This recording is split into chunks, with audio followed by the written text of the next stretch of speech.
We're very happy to have truly one of the great young jazz guitar players on the scene today, Davy Mooney. He's also a product of this university and also the Thelonious Monk Institute. And he gave us a lot of handouts of some things he would like to show us. He's got a lot of important things he wants to tell us. And I have a lot of things I want to ask him, as I'm sure you guys do as well. So let's get started. I'm sure he's going to do some playing for us. How about a hand for Davy Mooney? Yeah, we're going to start off and play a song of mine for you guys. This is called, what's this called? Indian Run. Yeah, so the only thing that's weird is some of the for 6 bars and 1, 2, 6, and all like that. Oh, that's not bad, right? It's 6, 4, 4. Exactly. It's not as bad as I thought. Yeah, it's kind of like a broken swing, 1, 2 feel.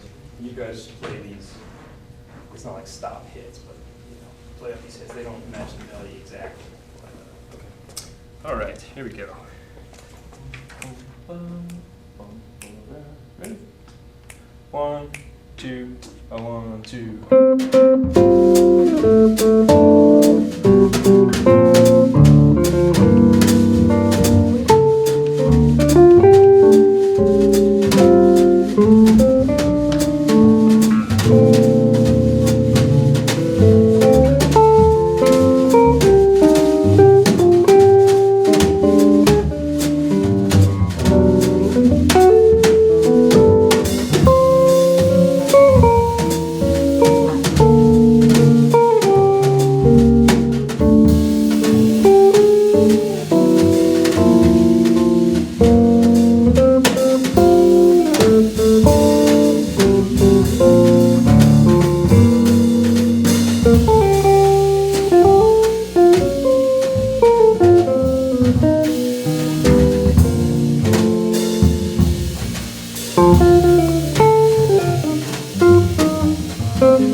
Thanks a lot. So, in thinking about what I was going to talk to you guys about today, I know some of you know me really well. Some of you have heard me play a bunch of times. Some of you don't know me at all. But I was thinking about, I was playing a gig in New York at the 55 Bar, it's a place I play a lot.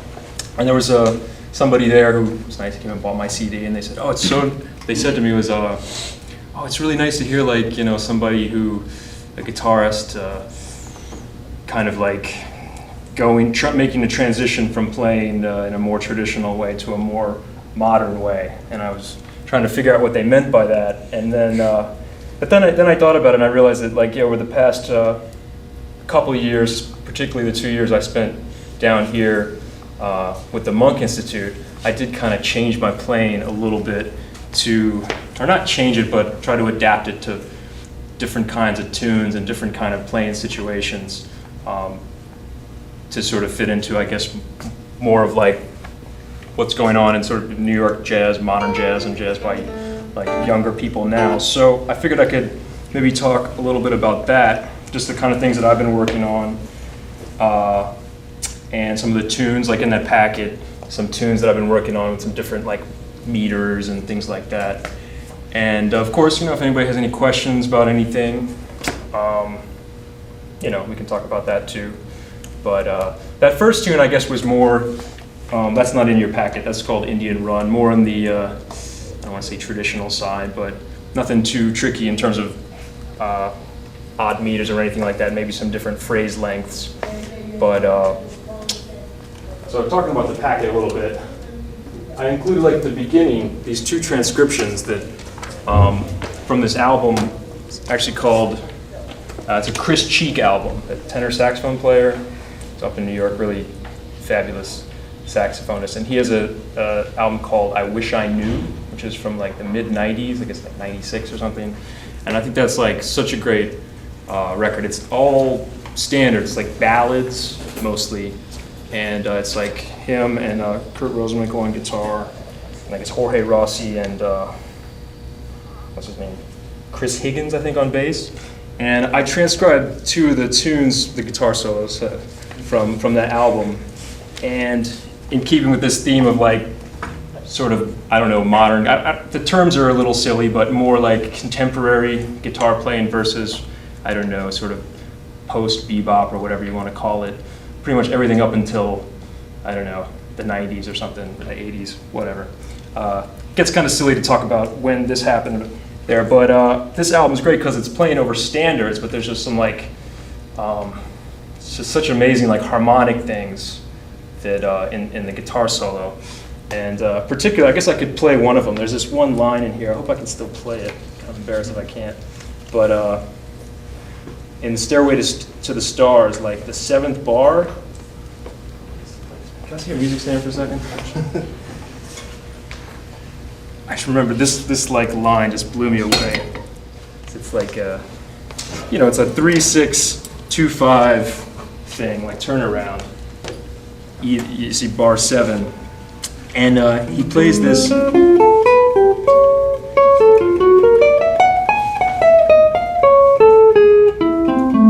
I can still play it, thank God. Could you guys play the chords it's just the slow E minor, A7, D minor, G7, C. 1, 2, 3, 4.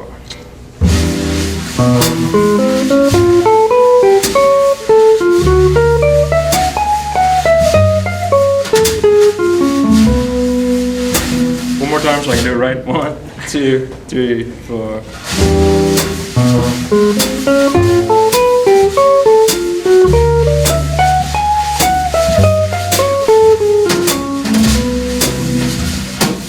So that's, I don't know, that's like, blows me away. It's kind of, I guess, sort of ascending augmented triads, like chromatically through the 3-6-2-5-1, kind of, but then there's some notes that don't even really fit that I don't know where they really came from. I'm attempting to kind of analyze it. I was never able to really totally figure it out, but it's kind of this sort of thing.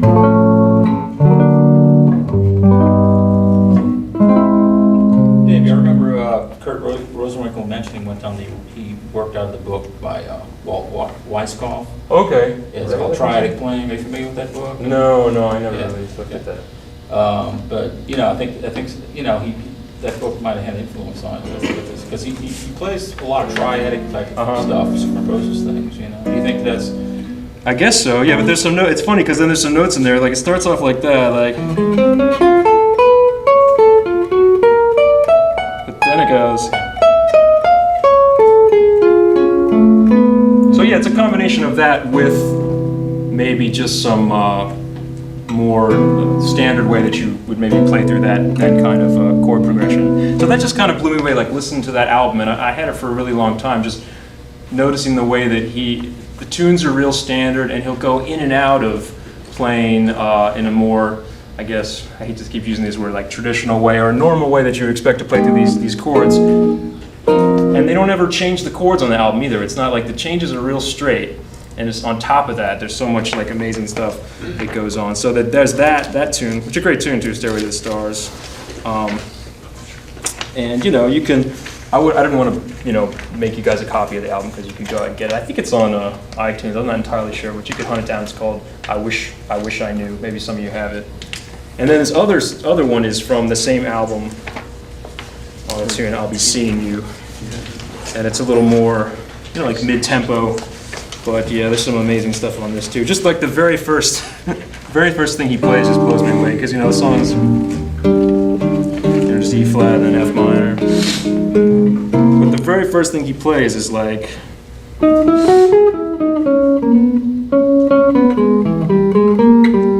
does he play? It goes.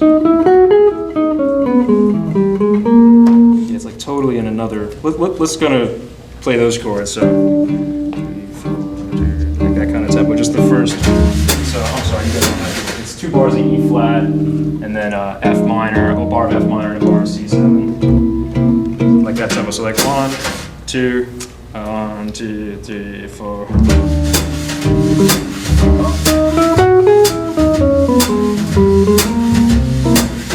Just like little stuff. And then there's another thing that I don't remember how he plays it, but like he just. It's clearly like playing an E chord. Maybe he was just like messed up. Maybe he was like a fret off or something. Maybe he had to play something over an E flat. Couldn't be that. But we're like, what? And then he gets right back. That could have been it. Maybe he realized. Did you when he came down here and did a residency with the Monk Institute? He came, did a clinic here too. But did you get a chance to study with him privately for Yeah, I had a couple lessons. What were some of the questions you asked him? I mean, what are the? How do you think he developed his? He has a kind of unique language. It's almost devoid of anything this would be. It's traditional. I mean, he's definitely has he definitely knows all the tunes, and he didn't seem like he spent a lot of time trying to absorb the traditional kind of bebop language and stuff like that. Although he can play bebop. I think he did. He played I think he's just. Yeah, he's just consciously trying to. I think as a guy who just spent so much time like playing and practicing, it's hard to even figure it out. I wish I had the. I wish that when I had the time, I had the discipline to play that much, but I don't know. I think he just played like 12 hours a day for, 10, 15 years. And I don't know. I mean, I know that he's, what did we talk about?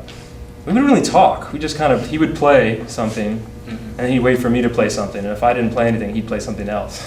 And then I'd play something, and I'm like, oh, what was that? And then he'd play something else. And then I'd play something, and if I hesitated, he would then play. You know, it was kind of like that. We didn't really talk very much. We actually, with him, that was something else I wanted to kind of talk about, other than the harmonic thing, was technical thing, technique stuff that I never really, when I was starting out, I was trying to play, you know, kind of fast, you know, single note stuff and a la the things that I was transcribing at the time, Pat Martino things and Joe Pass things and Steve Mazikowski things, and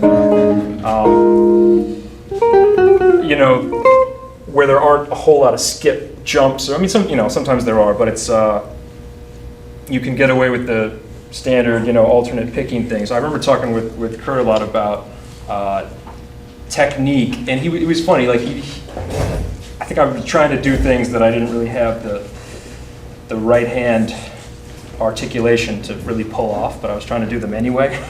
And he had some exercises that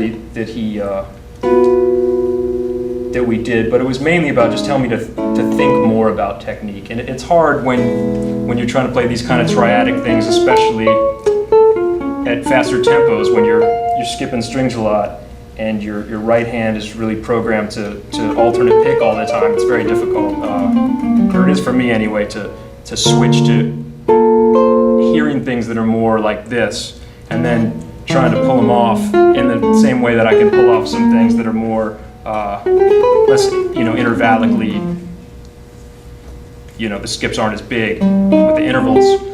And but you know, at a certain point, I try to think about it now, like he said to me, just that was kind of where we left it, was, you know, just think about it more and try to, like, rather than jump into something that you don't really have on your instrument. I guess this is guitar stuff we're talking about it, but I guess possibly it would apply to certain other instruments.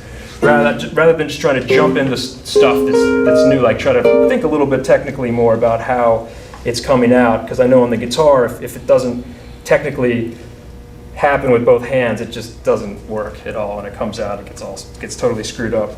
But you know, I almost wish at some point I had switched to the like Frank Gambale kind of what is it called, economy picking. But at a certain point, it's too late. You know, I can't change like that. Like I did a thing with actually got to do a duet gig. There's a two guitar gig with Mike Moreno a few weeks ago, and you just kind of like, all right. Because he, you know, the level of technical wizardry that he has, I think even more than Kurt Rosenwinkel is just kind of, at that point you just have to like okay, you got it, and just try to do, for me, just try to do what I can kind of do rather than try to do that. But that was another thing. That was something else that we talked about when I had a couple lessons with Kurt Rosenwinkel, but. Yeah, like the harmonic stuff in these two solos, though, is just really cool, and it's really accessible. It was to me to try to get some different language going harmonically without having to try to, you know, redo my whole way of playing to pull off some of these more, you know, crazy intervallic things and whatever. But yeah, he just, the way over these totally normal changes, almost like no reharmonization really at all of any of these tunes, and the superimposition of so much cool harmonic stuff and inside and outside, and you know, I could demonstrate some of it, but probably don't remember all of it. What about, talk a little about the way, you know, like to me, he and, you know, Mark Turner, that sort of school of playing, I mean, talk a little bit about the way they phrase things, because it's kind of like, it's a very even type of phrasing, you know, where notes have sort of equal dynamic levels or something. I'm not sure. You know, which is kind of very devoid of the bebop. You know, where you had, you know. Yeah, that's true. It was very much had to do with the way you accented notes. You know, like you told a rhythmic story as opposed to like, you know, it's almost a. I don't know. How would you describe it? I mean, yeah, you know, that's the way they phrase things. It's almost. It's even, and sometimes it becomes. I mean, this is a part of that music that I don't really like. I love the way they do it, but I'm sort of with me, it would be, I don't want to have to totally redo my whole concept to fit in with that. So I can't, even when I'm playing this straight eighths kind of tune, I'm still still gonna do that. I can't help it. It's like too late for me. And that's cool because, you know, it's kind of lame to totally change the way you play because you're like, but yeah, it's more of an even, everything's even, and then the rhythmic interest seems to come from, you have to get it from somewhere else. So it comes from either different meters on tunes, and then even within that, it's, you know, it's not enough to have a tune that changes meters every time. I mean, within those meters, it becomes like almost like little games. Not so much with Kurt and Mark Turner, where I almost feel like with them, it's just like this harmonic fascination with what they're doing. So it's so like intricate that kind of way. I mean, with Kurt's phrasing, I always thought it's just very like, I always liked that the lines were so long. Like you can see, even on these when he's playing just over bebop tunes, he has really nice long lines that go a lot of different places. And when the tunes are straight eighths, like most of them are, I think, yeah, they play very even and not so much, yeah, there's nothing like pops out in the middle of the lines. Where a lot of music going on, especially like up in New York, if you go here, sometimes it can turn into like little games being played, like with the rhythm. And that's cool too, that's fun. You know, that's another thing where I feel like it's kind of too late for me to go there. You know, it's like it gets really amazing. You know, it's almost like every new tune that you play, you have to relearn how to play music. That's kind of how I felt in the Monk Institute for 2 years. Was like every new tune was a new like rhythmic. But yeah, within those rhythmic structures, things are very even, and like you said, like within a line, it's not really like a swing eighth note kind of thing. Although on this record it is, which is why I really like. Another reason that I think it's really cool is like almost like a transition into the more harmonically interesting, or not more harmonically, I don't know, daring, I guess, things where you get away with a lot of cool stuff. But yeah, so, and then another thing, I wanted to maybe play, and we could try something else that's a little more like, again, I'm talking about me, I'm up here, I guess, you know, my entry into this and like how I kind of tried to integrate some of it from, you know, growing up in New Orleans and you know, learning to play, I guess what you would call the traditional way, even though I hate that term, you know, really learning how to play bebop tunes and standards and all that, which I love so much, and trying to get into some of this other stuff. So let's try. Learn how to play all over again? Well, yeah, in a way. You know what I mean? Let's try something else. Let's do something in your packet. Let's try this one, In This Balance of Time. And it's funny because, here you go, this is kind of nasty, but it's not fast. So, I'm gonna put the rest of this back. Here we go. And what I did, in thinking about this, coming here and talking with you guys, what really helped me to learn how to play this stuff, and I don't know, everybody's probably in a different level. Some of you guys might have no problem with this and can just get it through it. But it was really difficult for me to be aware of changing meters. Even if the tune's in 1 meter and it's an odd meter, that's not so hard. But like when they're changing all the time, to still improvise through it in a fluid way where it's not just like choppy, like insert here.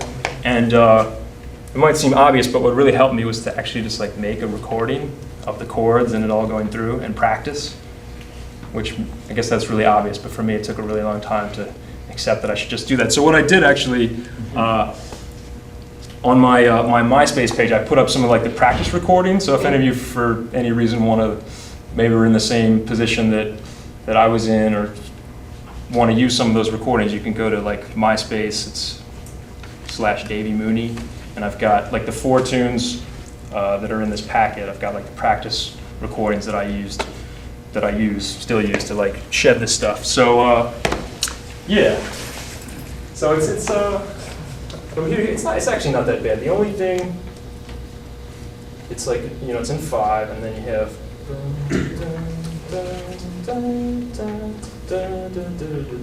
Oh, it does here, but it does the same thing. It's like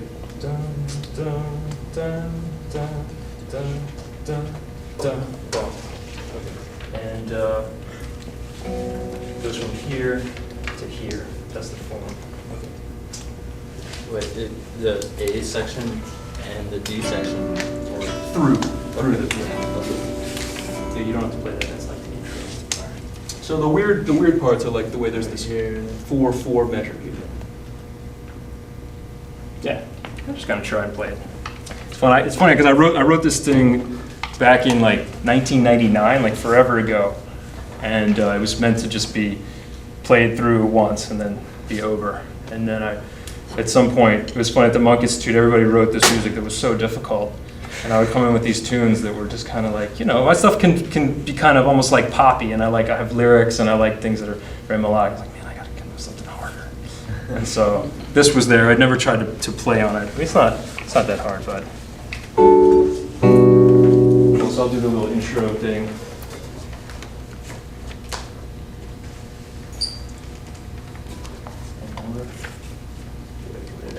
All right.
Start from the top with that. 1, 2, 3, ready, and go.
that for a minute. I mean, that's a pretty difficult tune to pull, you know, without rehearsing it. Yeah, How much sorry, time guys. would you, well, that's okay. Well, how much time would bad. you normally, if you had a gig to play, how much time would you allow for rehearsal time to feel that the band, you know, I mean, obviously, you know the tune because you wrote the tune, but I mean, how much time, I guess it depends on the musicians and Yeah. the amount of sight reading abilities and all that kind of stuff. Oh, God.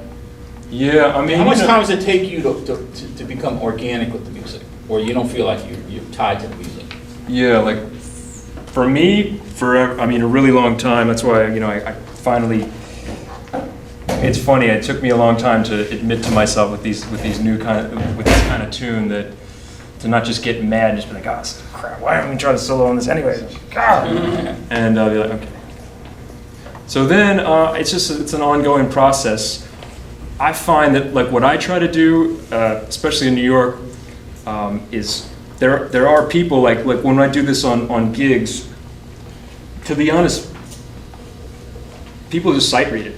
And a lot of the time they play it better than me, like the first time that they play it. Not everybody, but there are people. I've been really lucky to find some musicians like, I don't know, like someone like John Ellis, if I remember putting this in front of him, he's like, oh, you don't have to worry about that one, because it's not harmonically, it's actually not that much going on. I was just, okay, there's this bar and there's this bar, and I'm like, okay. Just because it comes from doing it a lot. I mean, certain people, they play music like this so much that this one is actually not that difficult because it's only got a few little switches. I mean, yeah, when you've never done it before, and speaking from experience, it's really a drag. But you know, other than that spot where it goes, and there's a 4/4 bar after the 3/4 bars, they're like, oh, what if it's 5 and then it's 3? That's like nothing. So basically, when I do this on gigs, the one that I really tell people to look at, what I do is I'll just send an email with the charts. And usually I try to get the same people every time, so they've played it before. It's not totally brand new, but I'll email them like PDFs of the charts. Be like, okay, you might want to look at this song and this Balance of Time, and there's another one I have called Central Supply. You might want to look at those two. Those are kind of the tricky ones. And, you know, here's an MP3 of it if you want to like listen to it, check it out. And then we kind of have like a look through right before the gig, and that's kind of it.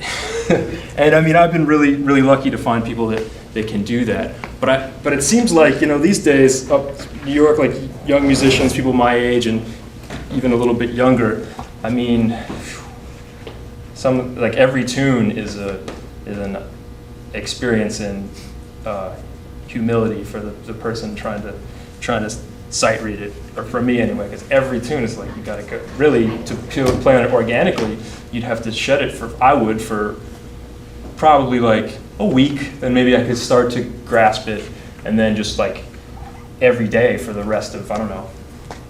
There's still tunes like from the Monk Institute that we used to do. I never really quite got them. And especially when you have a whole band of people that don't quite get something, it's like, it can be tough. But there's people, it's amazing, like that's what really blows me away. I think it's just from doing it a lot. And guys just have their sight reading shops. They're used to, like, there's a drummer I got to play with up there a good bit named Mark Ferber, who like stuff. I mean, he sight read all the stuff, all this, like, I didn't even email him any of the charts. He just kind of showed this gig thing. He was like, oh, whatever, okay. And it was really just played very musically and beautifully through this stuff. I don't know, some people can just do it. I don't know. Maybe they're born with it. I think the real answer is just that the more you do it, the easier it becomes to kind of just feel that sort of thing. Especially on a tune like this where it's just threes. And it's like when Schofield was with us, he just said, yeah, it's just all music is either 3 or 2 in some kind of combination, you know. Because if you can play 3 and you can play 2, just be able to like do it wherever it needs to be done. And I don't know. It's tricky. For me, it takes a long time. That's the answer. And I don't know why. Maybe I'm just. Well, I guess the question is the challenge then to, like, you know, to try to be challenged by sight reading something, or I'm just curious to what, you know, if you got a great drummer that doesn't sight read at all, and can only play things by ear, and how long would it take him to absorb that, and would he play it as intensely or better than the guy that can sight read? You know? No. I mean, you know. That's a good question. Sight reading is a great skill, but I mean, there's some cats that just can't sight read at all, that are just really great stylistic players that you would want them play your music Yeah, And you would have yeah. to allow enough time for them to absorb the tune Yeah, I wish we in the had, way that they want I to. wish I had time up there. There is no time, is the thing. Like, I don't know, I feel really bad asking people to do rehearsal for a gig that, I mean, I try to have gigs that pay like $50, which is pretty, you know, Yeah. normal, pretty typical. I mean, actually typical is $0, but 50, you know, you can find 50, that's like, you know, restaurant gig, blah, blah, blah. And I don't know, I just feel bad. Like, if I want to get somebody like, who's, you know, Mark Ferber and these guys, and I ask them to rehearse, and I'm just, but I know what you're saying, how to put it. There are people that can sight read it and not make any mistakes, but I don't really want to play with them because they're just, they don't have that feel or like a pocket or a, you know, I'd rather have somebody that would mess it up a little bit and have a good feel and a good pocket. So even as we're screwing it up, because, you know, I probably screw it up a little bit myself, it'll still feel good and be musical. But fortunately, there are lots of people, or not lots, but a number of people that can do both. It's really amazing. It blows me away. That's why I'm really glad to be up there for my own, kind of what I'm talking to you guys about a little bit, just to be able to be up there with people that can play this kind of stuff on a level where they just, it's like nothing else. It's like rolling out of bed and playing, you know, I don't know, All of Me, something. It's like no big deal.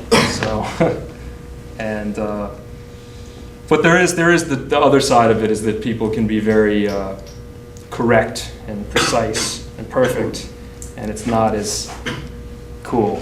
At least for the way the music that I like to do, I want it to be more organic and have a flow to it, even with all the hiccups and problems and things like that. So it takes forever. It takes me a long time. So you're a musician that has multiple degrees. You got a degree from UNO, you got a degree from the Monk Institute, and I know you were talking about trying to pursue your PhD or whatever, and you're living in New York, playing gigs. Tell us what it's like. I mean, I know you've been trying to see if you can get a teaching position, and on the other side of the coin, is it possible that a young musician like you can actually sustain a career or make a living wage playing only gigs? No. Okay. Does anybody do that? I think, yeah, there's some people Some I know. cats that actually just make a living. You'd have to playing gigs. define living wage, though. Well, I'm talking about paying your rent, you know, buying food, no. You know, I'm not talking about, you know, buying a Ferrari. I'm just talking about, you know, being comfortable so that you can do creative things as opposed to like working at McDonald's or something. Yeah. I guess there's some bass players that I know. I mean, there's guys on no, seriously. That can do it. Everybody's a drop out of school now. I know, there's people that have really nice gigs, like road, you know, with established artists and things like that. I don't know, I mean, how much, they're not really around very much, though, and I don't know how much that, it depends on the whole living wage question. I mean, you can not get evicted. There's ways to like actually come up with that money, but the rent is so high that it's pretty outrageous. I know a few people that do just play, that don't teach, that play gigs, and but I don't know that many. I know very few. Well, the gigs don't really pay much. Yeah, they don't pay much. No, there's not much money in it. They don't pay a lot down here anymore.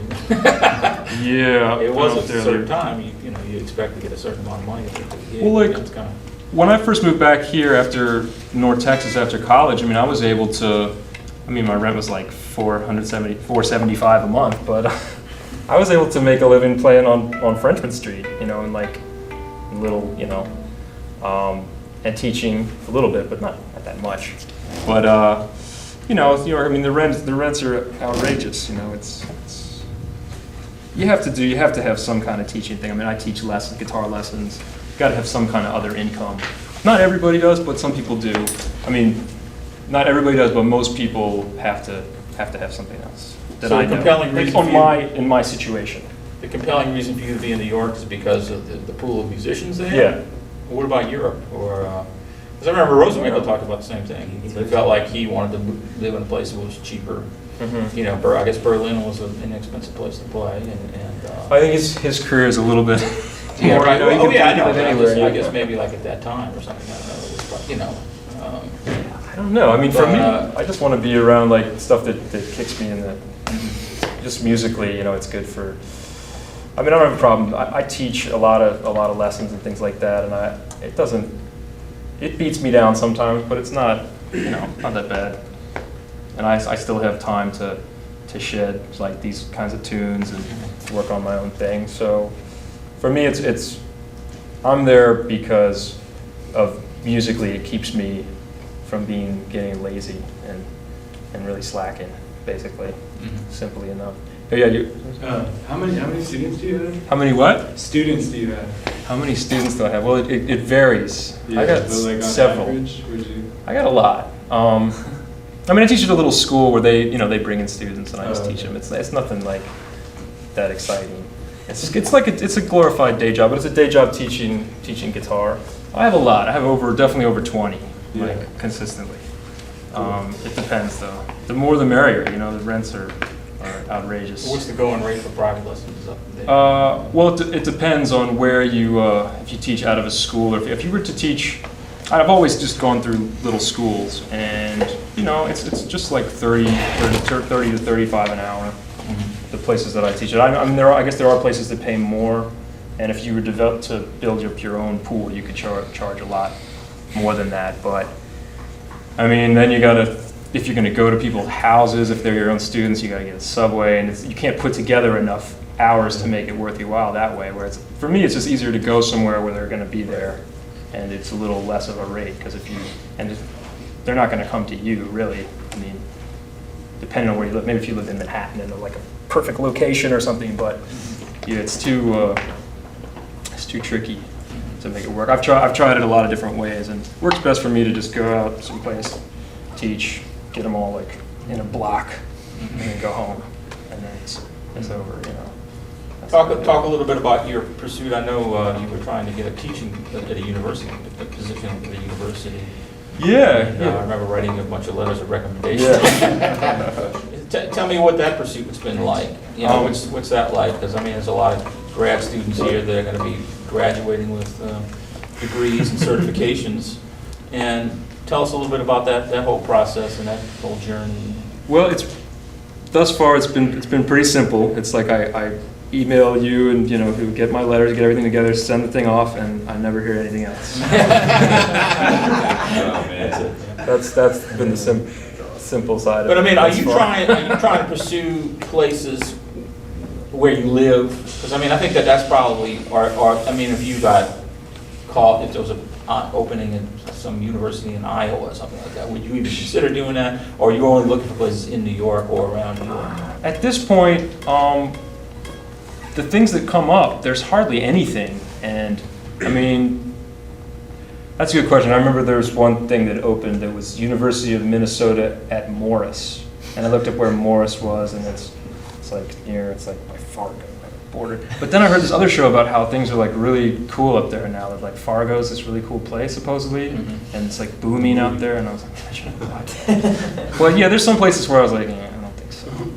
But at a certain point, I mean, it's not this is not the romantic side of the jazz lifestyle here, but I've when you have a family and things like that, I would probably be willing to go somewhere fairly remote. I mean, these days you can fly and do what you need to do, but I have passed up applying to places that were like kind of remote. But there's very few. I mean, I haven't seen anything come up in a long time, and I mean, you just got to think of the pool of people, not just of like graduating from college with degrees, but the pool of people that have like established careers that want a teaching position, have like a big name that want. If there's a job that's like tenure track, man, I don't know. I didn't actually follow up and see who got all these jobs, but yeah, it's been tricky. I mean, I haven't applied to that many of them. I mean, What do you search for the jobs? Is there any particular place where you look?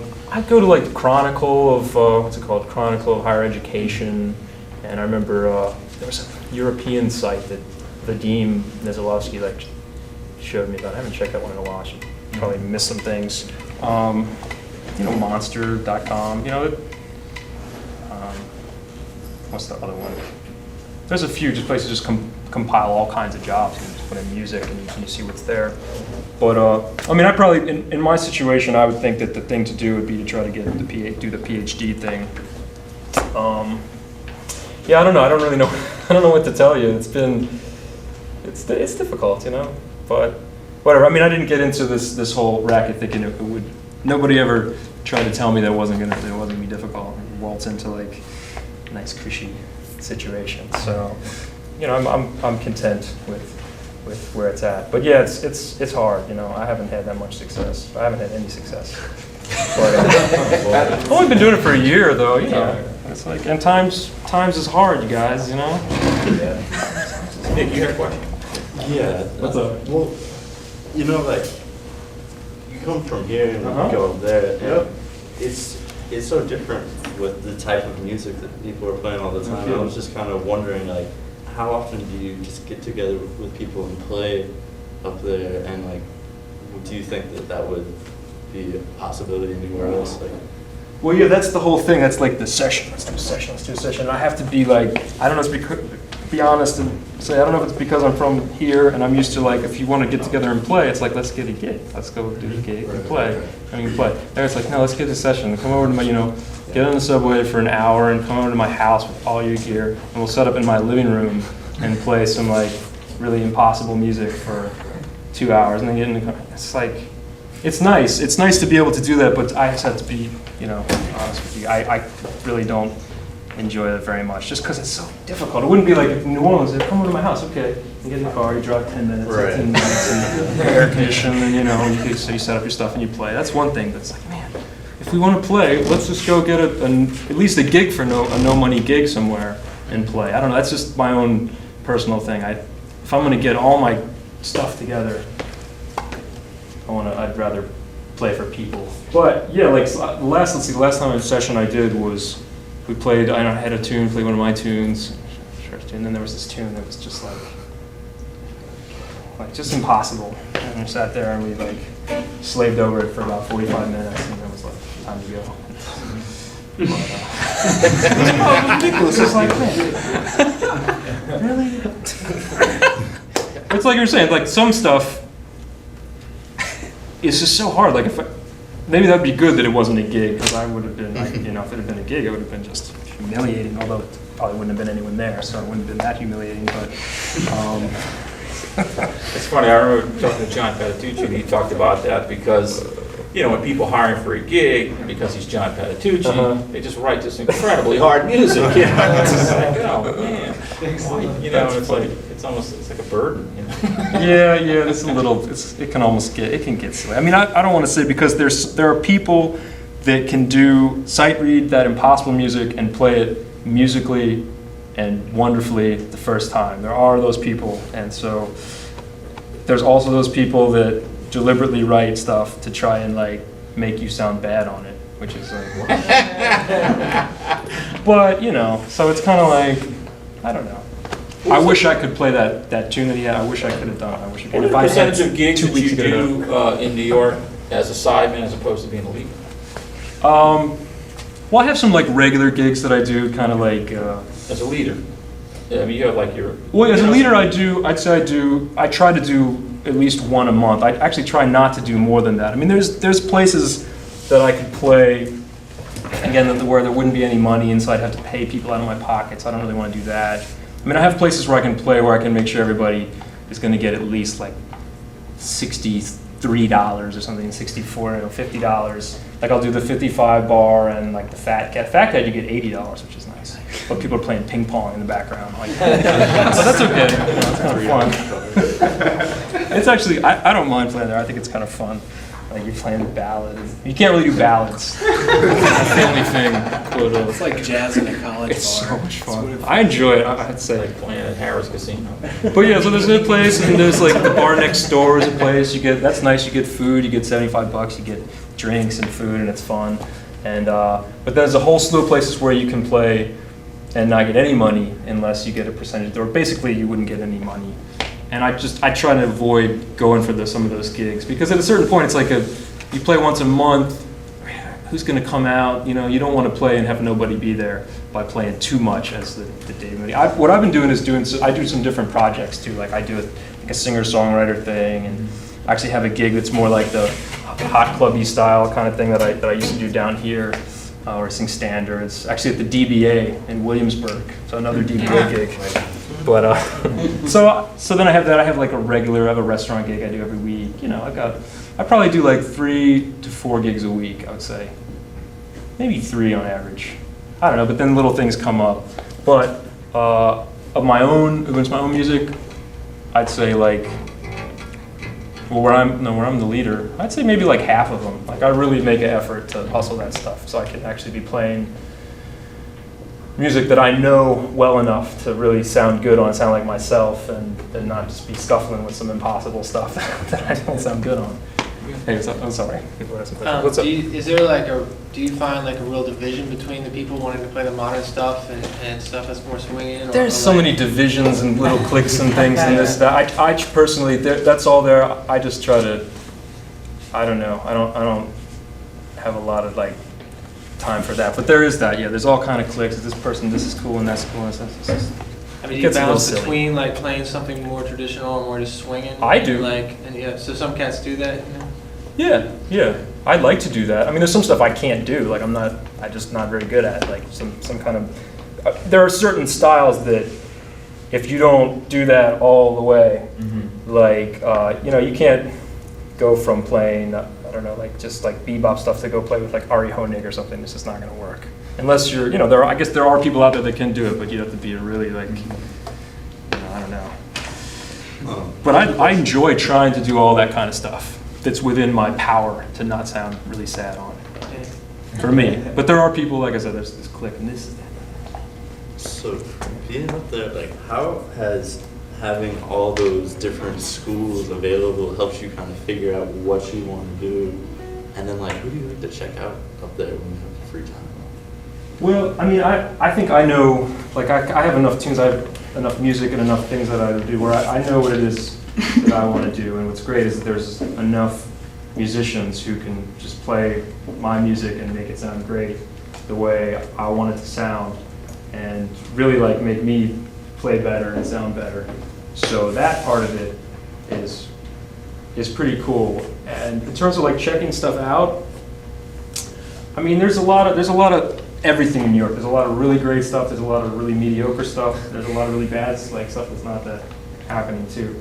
I like to check. I mean, there's just certain bands I like, places I like to go. What do I like to check out? There's the high-end guys, but then you got to put straight together. You know, $60 to go to the, you know, the Vanguard or whatever. That's $35, which is not bad. I don't know, I can't think of anybody. But no, I go see, you know, actually I have a lot of groups, there's groups of friends of people that come up. And I feel like when I go out, I want to be supporting, it sounds kind of silly, but there's people I want to see like musically to be like, oh my God, that guy's amazing. But there's also like, if I'm going to go out and see some people, I want it to be someone that I'm trying to support by having another like person at the gig. I try to make an effort to do that because it's tough, you know. So if someone, you feel like when you get the gig and like your friend actually comes out, you just want to like hug the person because you know how difficult it is. It's like, oh man, you did it. Like, I love you. And I try to do that. Like I have a lot of like I don't know. I always go see like if Snarky Puppy is playing. You know, just like friends of mine. I always go to that where it's like kind of a hangout. A lot of the Denton guys. I'll go see them, friends, you know. And I like their music too, which is a nice bonus. You know, I wouldn't go see somebody just to support them if I didn't like their music, because then it's just that's being kind of a dick almost. Like you're there and you don't really like it, but you're just there. I mean, what's that? So, but fortunately, I have enough like friends that I really like what they play too. But I also go see, you know, I'll see whenever Kurt's in town. I try to go see Kurt if I have enough money, and you know. Yeah. Oh, sorry. What's the reception like of that newer music, those Impossible Pieces? It's not that new anymore. Or is it like musicians loving? There's a lot of musicians, don't there? There's enough musicians to fill the club. There's a club. What's that? I'm sorry. Like, is it just musicians loving complex new music, or is there actually a fan base of regular people who work 9 to 5s who enjoy listening to it in New York? 9 to 5. Or I mean, not even necessarily that, but just the person who's not a musician. Because I see a lot of newer music, especially coming out of schools. There's so many people that like, yeah, a lot of people like it. I mean, there's so many, like for instance, I mean, the song we just played by a lot of people would be considered like not at all Right. complex and challenging, difficult thing. Even though, like Yeah. for me, it took me forever to learn how to do that. But yeah, there's an audience for music that's just really pretty difficult. Yeah, it depends on how you present it, you know. Right. There's people, and yeah, it's a lot of time it's just all musicians in the audience, but I mean, there's a lot of musicians. There's a lot of schools of young musicians that want to go and hear like the hardest new thing. So enough to fill clubs. And there's people that just play really, really difficult music all the time, and that's kind of the point of the music that they play, is that it's difficult. And that's, you know, I guess that's cool. I mean, I don't enjoy it that much, but there are people that do. There's people there. Yeah. Yeah. What's up? So if it costs like $30 or $40 to see anyone in New York, and you only get Not anyone. $50, Just like at the Village Vanguard, Okay. Iridium, Birdland, how much does it cost to Blue go to Note. a 55 bar? Well, for the early sets, Okay. 0, and then like $10. Oh, okay. No, it's fine. That place makes is. more sense, 'cause I Oh was yeah, like, Fat Cat is where's the $3. money going? Bar Next Door is like $8. There's places. It's just the ones where it's like touring guys that, and they only play once every 6 months. I guess that's like the contract. Costs like 20 or 30. Yeah, it's like 35, 40, depends, you know, who it is. 50. Sometimes it's 60, it was 60. Do you ever get referrals from people like Kurt Rosenwinkel or Mike Marino, like, hey, you know, if Kurt can't, gets called for a gig and, you know, he recommends someone like you, or is that still happening? Because I mean, that's kind of an important aspect of connecting with the guys that sort of have the gigs. Yeah. And, you know, if they get called and they can't do the gig, you know, like Rick Margitza, you know, he got to the point where you know, Michael Brecker couldn't do a gig, if he would recommend Rick Margitza to do a gig, maybe, you know, I don't, you know. Yeah, I mean, I see that. I mean, some people, I think that happens. It's happened to me a little bit. You know, to be honest, I don't think I'm really in the top shelf where I would actually get as a substitute for one of the people that's the first call. I don't think I would be the second call. Maybe I'm the third call. I don't know. I'm in there somewhere, I think. And it depends on who you know. Like, I would recommend, well, I got to recommend it. That's why, actually, the reason I did a gig with Mike is because someone didn't show up, and then I got a recommendation. He knew me, and then no, actually, I didn't get a recommendation. He knew me already, so he called me, but he called someone else to get my number. And yeah, there's that. Yeah, I have before. I get the sense that people want the person, and if they don't have that person, they'd rather have almost like have another instrument to do a different thing. Like if so-and-so's not available, it's not so much that like they want a guitar player to play in that spot. They want, somebody else or something that's gonna, I don't know, I think that people tend to like have a real idea of like who they want rather than the instrument. There's some of that, but everybody's, for a while, it seemed like everybody wanted just a certain sound, a guitar sound, they want the kind of, what Ron Ashley, what do you call it, the ooh-ah school? I don't know if you guys are, the delay and stuff like that, but I don't know, I don't get the sense that it's so much about recommendations that way. Maybe at a certain level, like if you were trying to get into some like big guy's band and maybe someone's leaving, and then I think it would depend on the other people in the band. But just on a regular gig, I don't know, maybe not. Maybe. Who are some of the younger guitar players or younger musicians that we don't know about that maybe making a stir in New York, or That's not me, is it? Well, gosh. Is there anybody that kind of, this guy's going to be the next blah blah blah, or the next innovator, or is there anybody that? I mean, like for guitar, I guess it's funny because I used to feel like when I lived in New Orleans, I was sort of isolated from everything. I almost feel like I'm in New York, and feel like I'm isolated there too. Because on the New York, I mean, for me, like the best, like the guitar players that I like the most, I don't know how much, if they're already famous or a little bit, or what people have records out and stuff, but I don't know if anyone, like I don't know what's going on outside, in the outside world. But like for me, like Mike is amazing, Lage, they have records, I think people know them, Lage Lund, Gilad, and who's the other dude? For guitar, that's the guy, there's other people I'm not remembering right now. But those guys, for me, are probably like my favorite, are sort of kind of my age and play really great. You know, people know Adam Rogers, and they know those guys. So they're almost like a little older, and they're already touring and doing different things. But those three, yeah, drummers. I think it's all people. I'm trying to think of like younger people that you guys wouldn't know. I think you guys would know everybody that I would name that I'm aware of. There's all kind of great players that you never heard of, you know. But yeah, I don't know. I do well with that one. Those are the guitar guys that I know that are really really happening. Young guys, off the top of my head. Do you play any more solo gigs at all, or you? I don't have any solo gigs. Solo's so hard though. You do it so well. It's too much work.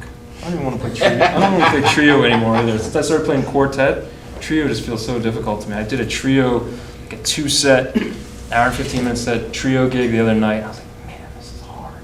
Because I used to have I've done quartet like consistently a lot. And I was like, the saxophone, okay, saxophone just come. I can like leave a space. A trio, I leave a space. I'm like, what's happening? You guys better do something. Do a fill. Do something. Help me out here. But no, my soul. I gotta get my soul stuff back. That's like gotta consistently do, or I think it goes away a little bit. I haven't done it in a while. I did this wedding solo the other day, but that was just like canon in D and Here Comes the Bride. So that counts. But I did Are some any of solo the younger stuff. guys playing 7-string like you? Or? No, that's a New Orleans thing. I Not too think. many. Yeah, what a walk. Who else is it? Not too many guitar players in New York. They have a Foster 7-string guitar. Yeah. Yeah. No, I don't know any 7-string guitar players. That's funny. Yeah, Bucky Pizzarelli. He's up there. Oh yeah, John and John Bucky. Pizzarelli, yeah, I he's forgot. great. I should have known about him. Yeah. Yeah. So anyway, you know, this was the stuff I was thinking about too, as something I might be able to talk to you guys about. You know, with the difference in the different scenes, and coming from New Orleans and being up there in New York and the different kind of music. I think that's on people's minds. It's still on my mind. Maybe we could play something else. I don't know. Would you mind? I mean, could I have a request? Sure, Would you sure. play just like a standard or something? Yeah. Nothing with odd times. Poor guys, yeah, we didn't have to do that. Let's play a standard. Let's play, I'm gonna play, oh, guys, it feels like it's got like a flange on it. Seems like I have this flange. Do you guys know I Hear Rhapsody? Yeah. That song? That's a good song. Let's play that. Thanks for that request. I didn't want to like scuffle through another one of these hard songs.